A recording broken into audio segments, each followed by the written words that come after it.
Hey everyone, welcome to the channel. Today we are going to talk about one of the most important relationship in the world, US China relations. Why does it matter? Well, this relationship affects everything from the economy to security to global politics. So let's break it down in simple terms to help you understand how the US and China interact and why it matters for all of us. Let's take a quick look at the history of US China relations. These two countries have been connected for centuries, but the modern relationship started in the late 1940 and 1950. After the Chinese Communist Party took power in 1949, the US didn't recognize the new government. The relationship was pretty rocky during the Cold War, with the US supporting Taiwan, which China saw as part of its territory.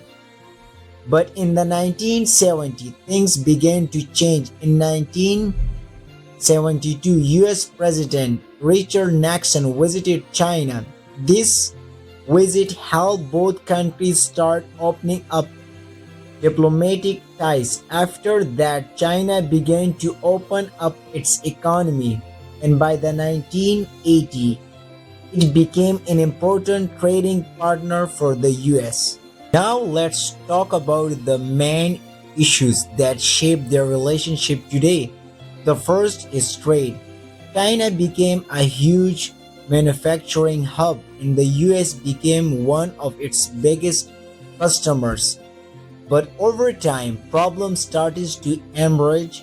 The US accused China of unfair trade practices like stealing intellectual property and forcing companies to share technology.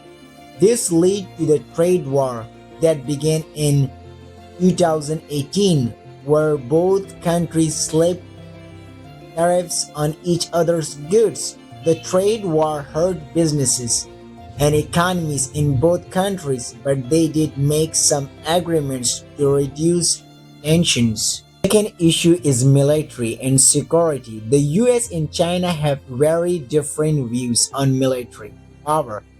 China has been growing its military strength, especially in the South China Sea, which is an area rich in resources and important for global shaping. The US has military alliances with countries in the region like Japan and South Korea, which makes the situation complicated. These tensions sometimes feel like a struggle for influence and control in Asia. Third, there is the issue of human rights. The US has been critical of China's record on human rights, especially with the treatment of ethnic minorities like the Uyghurs in Xinjiang and the crackdown on freedom in Hong Kong. China has defended its actions, saying they are trying to maintain stability and fight terrorism. The disagreement over human rights is one of the most sensitive issues between the two countries. So what's next for US-China relations? It's hard to say for sure, but it looks like the relationship will remain tense. Both countries are likely to keep competing for global influence, especially in technology, trade, and military power. There is also the challenge of climate change, where both countries will need to work together to make a difference. The future of US-China relations will depend on how both sides manage their differences and cooperate on global issues. Thanks for watching, and if you enjoyed this video, be sure to like, subscribe, and leave a comment. What do you think the future holds for the US and China? Let's talk about